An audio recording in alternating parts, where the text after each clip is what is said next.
In the world of watches, there is a current size battle. Well, at least to some online or in the groups and the forums, or at the very least, comments on Instagram. Yes, there is a very vocal group who want every watch by every brand produced to be 38 millimeters. I think all these sizes have their place and a customer base, and it's true that a good amount of micro brands are producing sub 40 millimeter watches, and they're doing quite well with those pieces in terms of sales. But there are some that still want a larger watch. While 45 millimeters and larger watches are a niche market themselves these days, there are quite a few micro brands bucking the trend of the small watches, and the one I have here today is one of them. This is the Winfield Oconus GMT. I've covered a few Winfield watches, and they have been field or mission timer watches up to this point.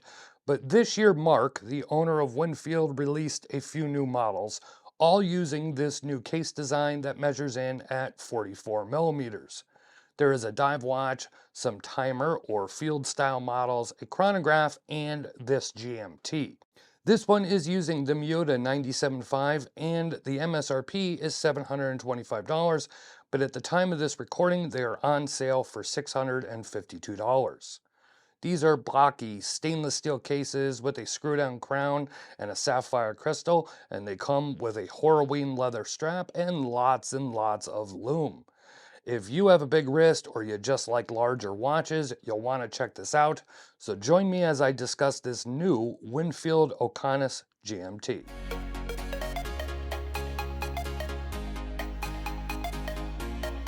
So let's jump right in and talk about this design. Like I said, Winfield has made this case for three different designs for 2024, three different models.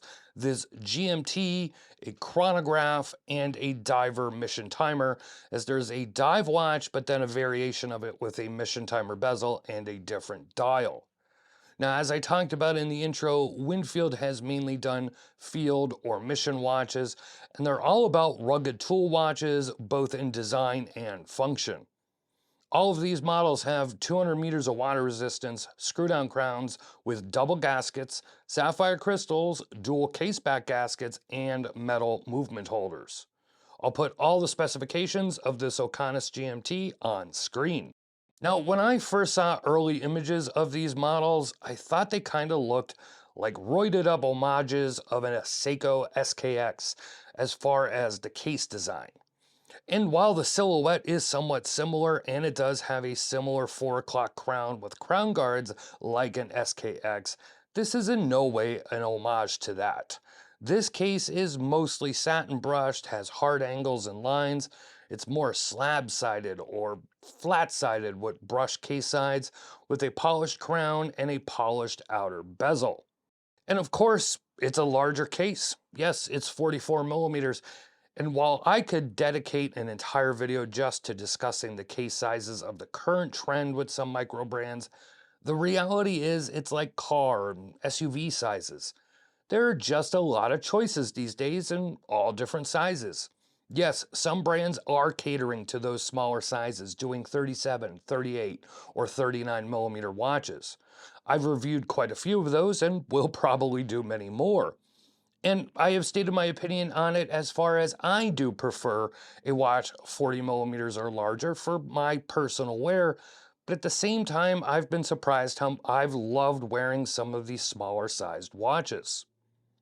Now, that said, there are still guys who want a larger watch, and the reasoning doesn't matter, just like it doesn't matter why you want a smaller watch. The whole this is too big, this is too small discussions, I mean, it's just all opinion and preference. And with any of the new Winfield lineup, if you find these watches too large, well, these just aren't for you. Just like others who find some watches too small, well, they're just not for you either. Lots of options these days, not sure why so many arguments over sizing on the internet. But let's talk about this size. Yes, it's 44 millimeters, but the lug to lug is 50 millimeters because of the short curved lugs and overall design of this case. This is also not some massive chunk like, say, a Boschett Cave Dweller, which has a height of 16.5 millimeters, or certain Breitling watches that are 17 or even 18 millimeters thick.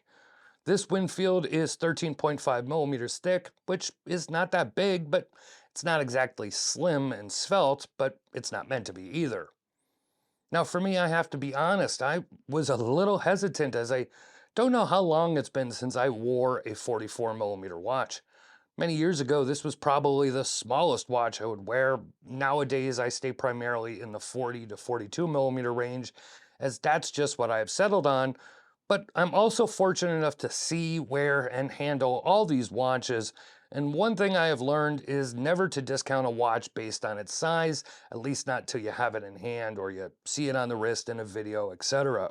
And I love this watch on the wrist. My wrist is 7.5 inches or 19.05 centimeters. And while initially I was like, well, this is a big watch, the more I wore it over a few days and taking photos and doing this video, I think it looks great on my wrist and not too large at all. Now, depending on your wrist size or your individual tastes, this may feel very large to you, but while this is a 44 millimeter watch, it doesn't wear as such really. Now, more about on the wrist and the strap shortly, but let's go ahead and talk about the dial. Now, as I said, there are quite a few variations of this watch. They're all using the same cases, but different movements and different dials. This is the GMT, and it only comes in two versions, both with black dials and bezels, but either this stainless case or a black PVD case. These are easy to read dials with sword, hour, and minute hands, a red second hand, and a light blue GMT arrow hand, and that blue carries over to the GMT text on the dial. Now for me, you can get rid of some of that text on the bottom of the dial. I'd be okay if it just said GMT or even Oconus GMT and you can get rid of the rest, but I do prefer a clean dial.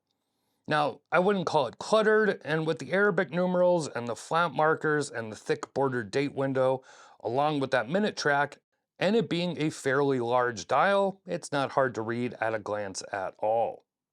Now this is of course a GMT and it's the Miyota 97.5 GMT movement. I have covered quite a bit of these 97.5 GMTs, probably a few I don't even remember at this point without looking them up. And these are, as many tout, affordable true or flyers GMTs with that independent jumping hour hand and no quick set date. That is what we have here, and for those that want this type of GMT, well, there's no shortage of them these days. The one function on this Oconus GMT that is different though is the bezel. Traditionally, GMT 24-hour bezels are bidirectional and have more of a gliding mechanism.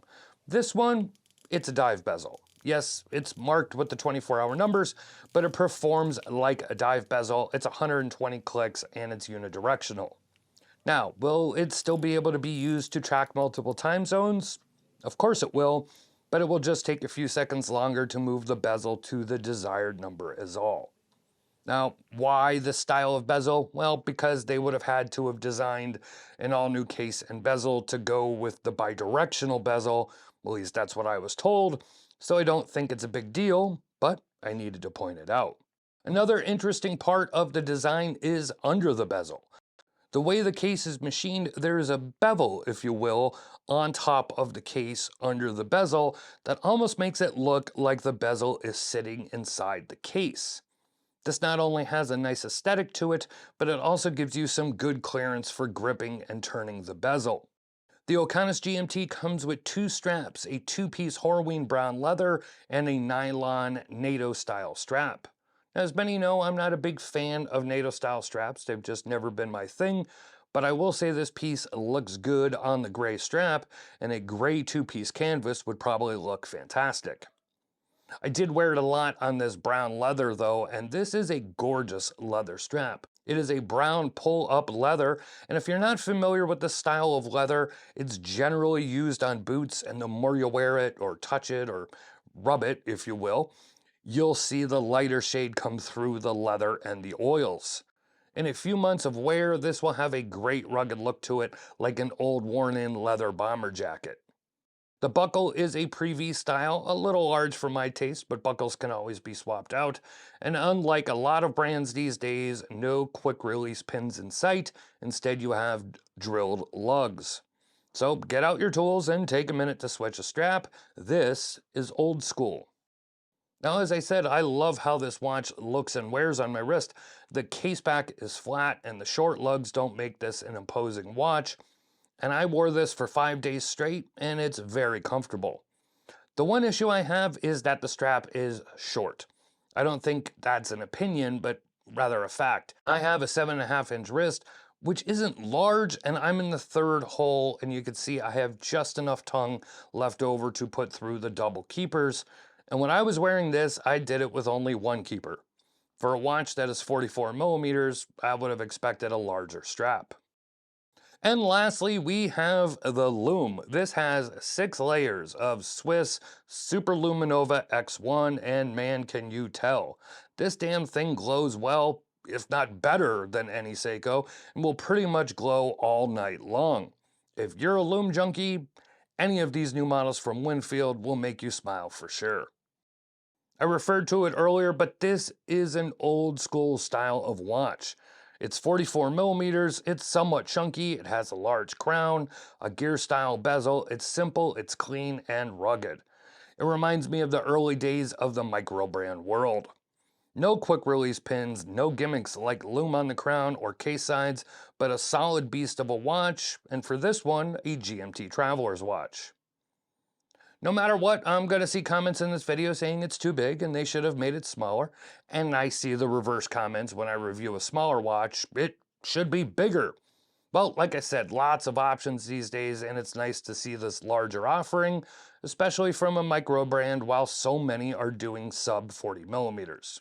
But I want to hear from you, so head to the comments and let me know what you think of this Winfield Oconus GMT or any of their latest releases using this case. Of course, there's going to be a written review on watchreport.com. I hope you check that out. And you can see all the new models from Winfield at their website. I will have both linked below. A like on this video, subscribing, and turning on notifications only takes a few seconds, and it's the best way to help out this channel and keep seeing our reviews, and we greatly appreciate it. This is Don Evans from Watch Report. Thank you for watching, and I will see you next time.